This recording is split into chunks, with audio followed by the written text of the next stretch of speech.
జీవించాలనే కోరిక నాకు చిన్నక్కకి ఉంది. కానీ అతను మమ్మల్ని ప్రశాంతంగా బ్రతకనివ్వడు. ఇక చిన్నక్కకి ఏ సంబంధం వచ్చినా వాడు ఇలాంటిదే ఏదో ఒకటి చేస్తాడు. వాడు ఆ పెళ్లి సంబంధం కూడా చెడగొడతాడు. మరి చూడనట్టు ఉండి ఏం లాభం? నేనిప్పుడు నా జీవితానికన్నా విలువనిస్తుంది చిన్నక్క జీవితానికి.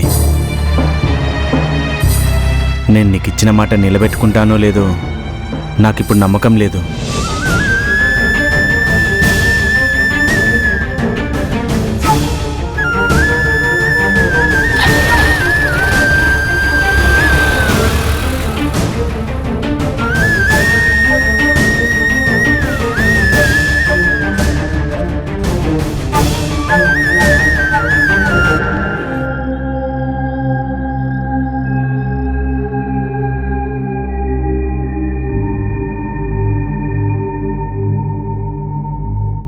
స్మిత, ఆగు.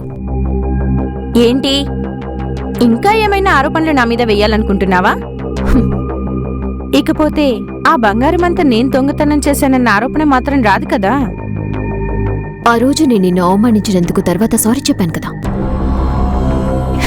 ఇంట్లో మనిషి దొంగతనం చేస్తారని అనుకోం కదా. శివరాజయ్య గారు దొంగతనం చేశారని నువ్వు అనుకుంటున్నావా? ఒకరి సొమ్ముని వారికి తెలియకుండా తీసుకోవటం దొంగతనం కాక మరేంటి? దొంగతనం అయితే మరెందుకని పోలీసులకు కంప్లైంట్ ఇవ్వలేదు? తరువాత ఈ ఇంట్లో స్థానం ఉండదని భయపడ్డావా? వెంటనే దోషిని చేయటం ఎందుకని వద్దనుకున్నాను అంతే. కాని నాకిక్కడ స్థానం ఉండదని భయపడి కాదు. నేనెందుకు భయపడాలి? నలుగురి ముందు తాళి కట్టి తీసుకొచ్చారు నన్ను. అసలు నువ్వెందుకొచ్చావు ఈ ఇంట్లోకి చెప్పు? బంటింటి పనులు చూడ్డానికి కదా. ఈ ఇంటికి పని మనిషి అవసరం ఉండేది. అప్పటి వరకు ఈ ఇంట్లో ఆడవాళ్ళు ఎవరూ లేరు. చంద్ర నన్ను పెళ్లి చేసుకుని తీసుకొచ్చాక అందులో మార్పొచ్చింది. ఇప్పుడు ఈ ఇంటి పనులు చూడటానికి నేనున్నాను కదా. నీ అవసరం ఇక్కడ అస్సల్లేదు. ఉద్యోగం చేసినందుకు రావాల్సిన జీతం తీసుకుని నువ్విక్కడి నుంచి వెళ్ళిపో. నాకిక్కడ ఎవ్వరి సహాయం అవసరమే లేదు. నన్నిక్కడికి తీసుకొచ్చింది నువ్వు కాదు కదా చంద్ర. నువ్వు నన్ను ఉద్యోగంలో పెట్టుకోలేదు కాబట్టి నన్ను పంపించే అధికారం కూడా నీకు లేదు. నన్ను పంపించే ఉద్దేశం ఉంటే అది నీ మనసులో నుండి తీసేయ్. ఏంటి, ఒక పని మనిషిని పంపించే అధికారం నాకు లేదా? అదే నాకు అర్థం కాలేదు. నన్నిక్కడి నుండి పంపించే అధికారం నీకుంటే నువ్వది చేసి చూపించు. కానీ నీకది సాధ్యం కాకపోతే ఈ ఇంట్లో నీకన్నా విలువ నాకే ఎక్కువ ఉందని నువ్వు ఒప్పుకోవాల్సి వస్తుంది. ఏంటి, ఈ ఛాలెంజ్కి నువ్వు నిలబడతావా? నీకు నేను సవాల్ విసురుతున్నాను. నీకా నాకా ఇక్కడ విలువున్నది నువ్వు నిరూపించు.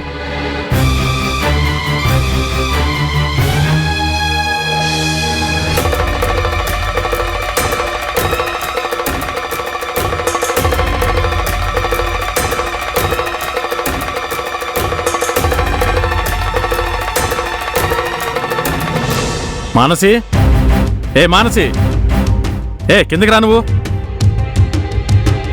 మానసి, ఏ మానసి,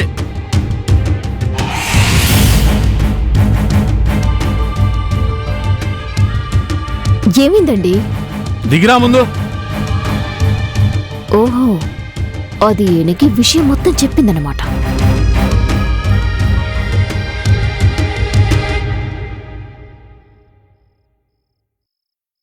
స్మితని ఇంట్లో నుంచి వెళ్ళిపోమని చెప్పావా? అవును, చెప్పాను. ఇంట్లో పనులు చేయడానికే కదా జీతం ఇచ్చి ఆమెను ఇంట్లో పెట్టుకున్నది.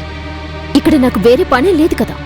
ఇంటి పనులన్నీ నేనే చూసుకుంటాను. మరెందుకు మనకు ఇంకో పని మనిషి? ఆమె ఇంట్లో పని మనిషి అని నీకెవరు చెప్పారు?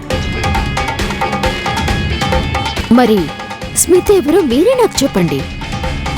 నాకు తెలిసి ఈ ఇంటితో ఆమెకే సంబంధమూ లేదు.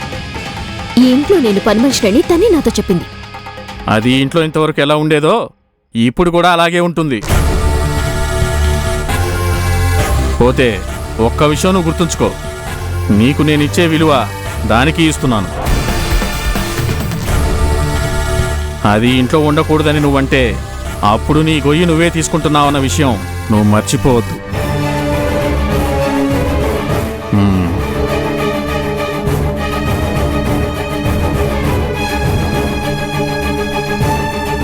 మాన్సి, ఆ సవాల్ స్వీకరించే ధైర్యం నీకు లేదని నేనే అది స్వీకరించాను. నన్నిక్కడి నుంచి పంపించాలని ఆశపడుతున్నావా మాన్సి? నువ్విప్పుడు ఆనందిస్తున్నావని నాకు తెలుసు. నేను ఒకడితో లేచిపోయినా అతని చేతే నా మెళ్ళో తాళి కట్టించుకున్నానని మర్చిపోకు. కాని నీ విషయం, ఇప్పుడు తను నీకోసం వకాల్తా పుచ్చుకున్నది నువ్వు వయసులో ఉండబట్టి మాత్రమే. అది నువ్వు గుర్తుంచుకుంటే మంచిది. అదే నీకు నాకు మధ్య ఉన్న వ్యత్యాసం.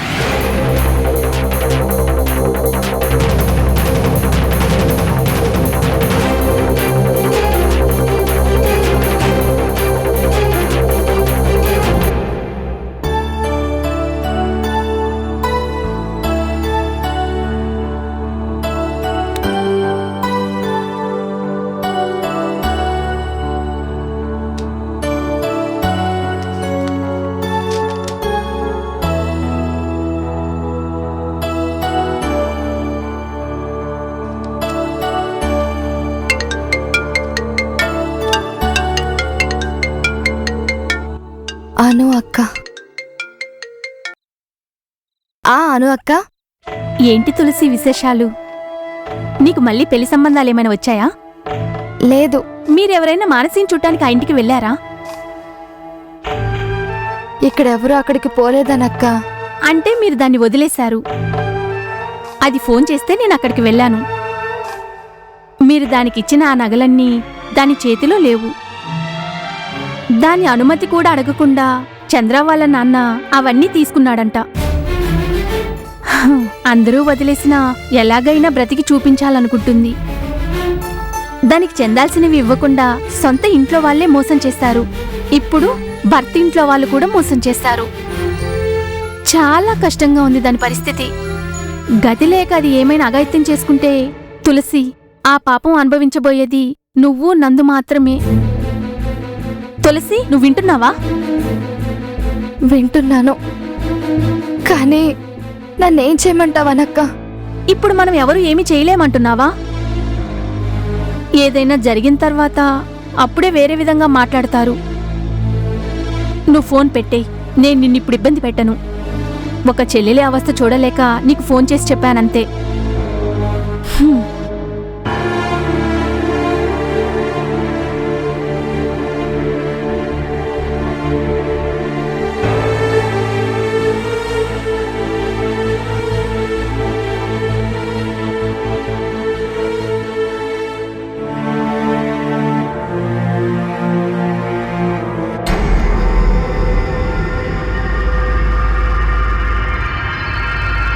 నువ్వు చెప్పింది నిజమే నాన్న.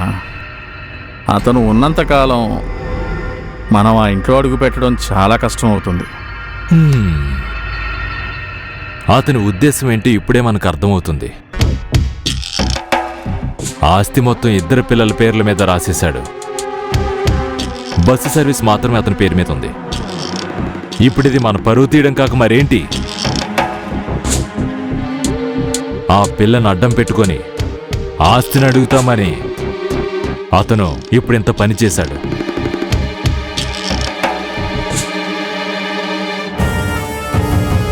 ఎదురు దెబ్బ తీయకుండా ఉండడం మన వల్ల అవుతుందా? ఎదురు దెబ్బ మాత్రం సరిపోదు. ఒక్కసారి దెబ్బతింటే మళ్ళీ లేవకూడదు. అయితే మాత్రమే నేను గరికపాటి ఇంట్లో కాలు పెట్టగలుగుతాను.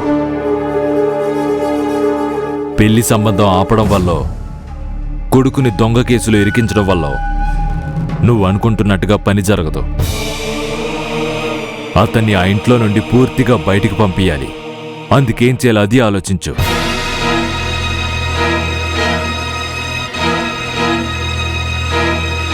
వీలైతే వాణ్ణి వేసి, లేకపోతే ఎప్పటికీ తిరిగి రాని చోటికి వాణ్ణి పంపించే.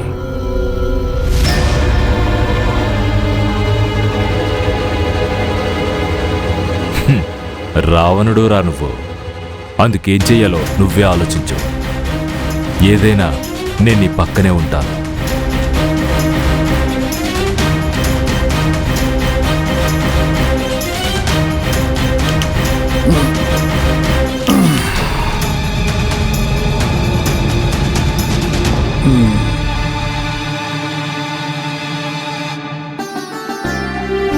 ఇదిగో ఈ రోజు కుమార్ రాలేదేంటి? అతను 2 రోజులు సెలవు కావాలని అడిగాడు.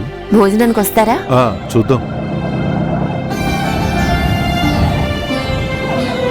ఎవరు ఆటోలో? కారులో వచ్చే స్థితి లేని అనాథలై ఉంటారు.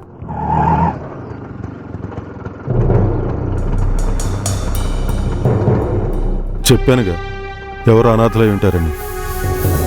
ఆస్తి పంచామని తెలిసి వచ్చింది.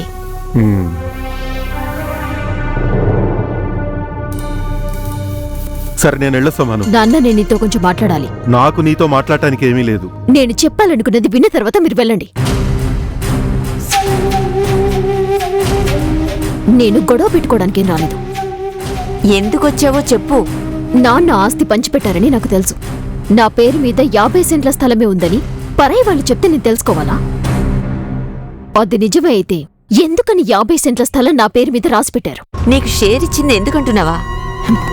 నన్ను కూతురిగా మీరు అంగీకరిస్తున్నట్టయితే 3 ఒక వంతు ఆస్తి నాకు రాసుండాలి.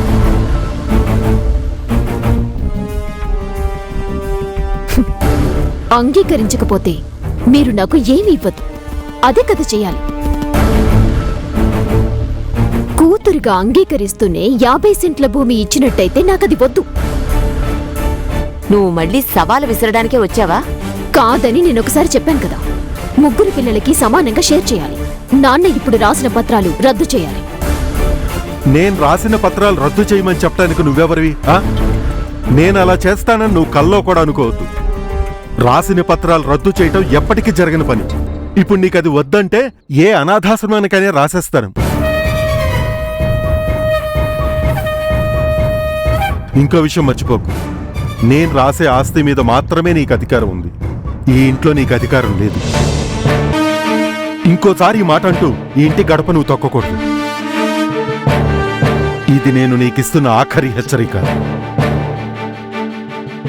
ఎప్పటికీ నీ ముఖం కూడా చూడకూడదని నేను అనుకున్నాను. మళ్ళీ మళ్ళీ ఎందుకులా నా ముందుకొచ్చి నిలబడుతున్నావు?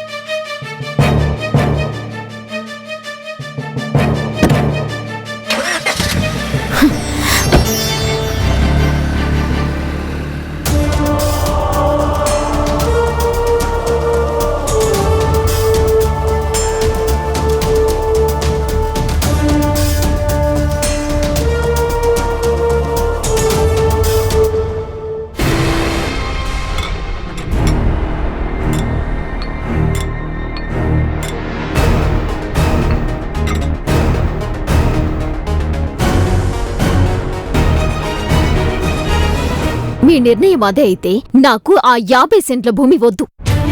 నేనది నాన్న పేరు మీదకి తిరిగి రాసిస్తా. దాన్ని కూడా మీ 2 పిల్లలకి పంచిపెట్టండి. నువ్విదంతా నాతో చెప్పి ఏం లాభం? నీకిచ్చిన ఆస్తి నీ ఇష్టం వచ్చినట్టు చేసుకో. అవును, మీరు మాకదే చెయ్యాలి. డ్రగ్స్ కేసులో నీ కొడుకు ఊచలు లెక్క పెట్టాలి. కేసు మాఫీ చేయించి నీ కొడుకుని బయటికి తీసుకొచ్చింది చంద్ర కదా. ఇలాగే విశ్వాసం చూపించాలి. ఆపవే. నీ మొగుడి గొప్ప గురించి ఈ ఇంట్లో చెప్పొద్దు. ఎంత తొందరగా నువ్వన్నీ మర్చిపోయి మాట్లాడుతున్నావు. ఆ రోజు చంద్ర ఒక్కరే నిలబడ్డారు. అయినా నాన్న చంద్రని ఎలా చూశారు? కాని ఇప్పుడంతా మర్చిపోయారే. అవునే, ఈ జన్మలో నేనది మర్చిపోలేను. నా 2 పిల్లల జీవితాలు నాశనం చెయ్యాలని చూశాడు నీ చంద్ర. మాకేం తెలీదని నువ్వు అనుకుంటున్నావా? తులసికి వచ్చింది మంచి సంబంధం. ఏమీ తెలియనట్టు చంద్ర ఇక్కడికి వచ్చినప్పుడు మనసులో నేనెంతో సంతోషపడ్డాను. కానీ నా పిల్లల జీవితాలు నాశనం చేయడానికే అతను వచ్చాడనేది నేను తెలుసుకోలేకపోయాను. తులసికి వచ్చిన సంబంధాన్ని చంద్ర ఎందుకు పాడు చేస్తాడనుకుంటున్నావు? మాదక ద్రవ్యం చేతిలో ఉందని పోలీసులు వాణ్ణి అరెస్ట్ చేసి ఇంటికి తీసుకొచ్చినప్పుడే కదా తులసిని చూడ్డానికి వాళ్ళొచ్చి వెళ్లారు. అవునే, పోలీసుల చేత అది చేయించిందే చంద్ర. అంతేగాని నా కొడుకు అలాంటి తప్పు ఎప్పుడు చేయడు. పోలీస్ కేసులో వాణ్ణి ఇరికించింది తులసికి వచ్చిన సంబంధం చెడగొట్టాలని. తులసికి సంబంధం చెడగొడితే చంద్రకేమొస్తుంది అసలు? వెళ్ళిపో, నా ముందు నుంచి వెళ్ళిపో. ఇంక నన్నేమైనా అడిగావంటే నేనేమంటానో నాకే తెలీదు. నువ్విక్కడి నుంచి వెళ్ళింది నీ నాశనం కోసం కాదు, ఈ కుటుంబం మొత్తాన్ని నాశనం చేయడానికి. వెళ్ళిక్కడి నుంచి.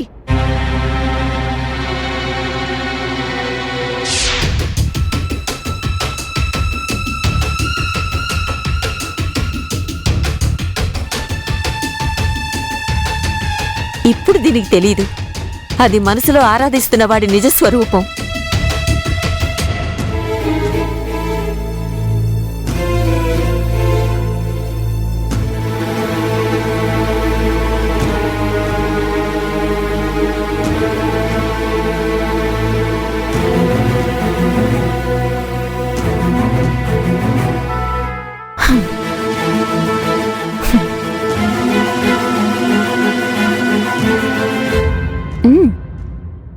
అన్నీ వింటూ నువ్విక్కడే ఉంటావని నాకు తెలుసు. నువ్వు నాకిలా చేస్తావని నేను అనుకోలేదు తులసి. నేను నీ తోడబుట్టిన దాన్నన్న ఆలోచన నీ మనసులో ఉంటే ఆస్తిని ఇలా భాగాలు పంచడానికి నువ్వు ఒప్పుకునేదానివి కాదు. మాలో ఎవరితోనూ నాన్న ఈ విషయం గురించి మాట్లాడనే లేదు. ఆయన సంతుష్ట ప్రకారమే ఇలా చేశారు. అది తెలిసిన నిమిషం నుండి అక్కకు కూడా అధికారం ఉన్నదంతా ఇవ్వాలని నేను నాన్నను అడుగుతూనే ఉన్నాను. బావుంది, నేనిది నమ్ముతున్నాను. ఆస్తి షేర్ చేసిన విషయం నాన్న ఇంట్లో చెప్పలేదేమో కాని మీరంతా కలిసి ఆలోచించి ఇటువంటి నిర్ణయం తీసుకున్నారు. నీకు అందులో భాగం ఉంది. అయితే నువ్వు అలాగే అనుకో. మనస్సాక్షికి వ్యతిరేకంగా ఏది నేను చెయ్యలేదు, చెయ్యను కూడా.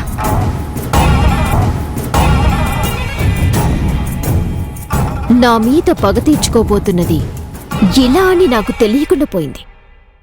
కోట్ల కొద్ది రూపాయల ఆస్తి ఇద్దరు పిల్లలు మాత్రమే అనుభవిస్తున్నప్పుడు నాకిచ్చింది చచ్చాక 7 అడుగుల గొయ్యి తవ్వడానికిచ్చిన నేల.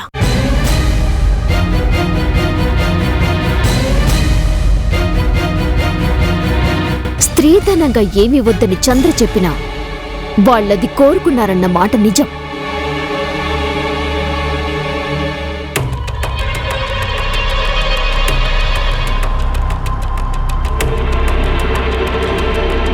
ఆస్తిలో సగం ఇస్తానని చెప్పి తర్వాత మాట మార్చారు. అది దొరకలేదన్న ఈర్ష్య చంద్రకుంది. చంద్ర నాతో సుముఖంగా లేకపోవడానికి కారణం కూడా ఇదే. జీవితం మీద నాకున్న కోరికని మీరంతా కలిసి పాడు చేస్తున్నారు. క్షమించను నేను. చంద్రని సంబంధం చెడగొట్టారనే కదా ఇప్పుడు విశ్వాసం లేని మీరందరూ కలిసి అంటున్నారు. అయితే ఇప్పుడు నువ్వు విను. నీకొచ్చే అన్ని సంబంధాల్ని నేను చెడగొడతా.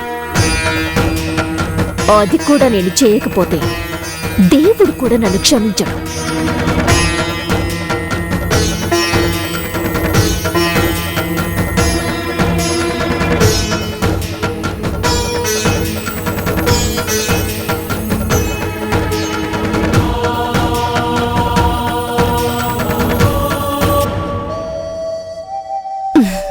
మనం ఒక సెల్ఫీ తీసుకుందామా?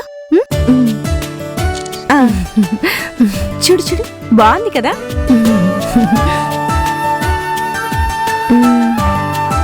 ఇంకా రాలేదేంటి? వస్తానని చెప్పి హ్యాండ్ ఇస్తే గౌరీ తర్వాత ఏం చేస్తుందో నీకు తెలుసుగా అక్క. నేను నేరుగా వాళ్ళ ఇంటికే వెళ్ళి చూసొస్తాను.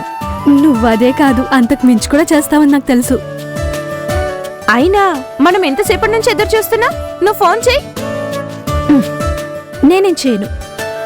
ఇంకొంచెంసేపు వెయిట్ చేద్దాం, లేదంటే వెళ్ళిపోదాం.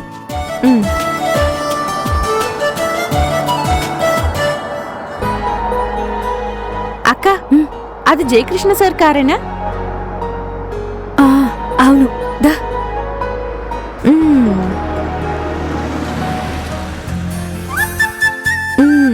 పెళ్లి కాకముందే అప్పుడే మర్యాద మొదలైంది.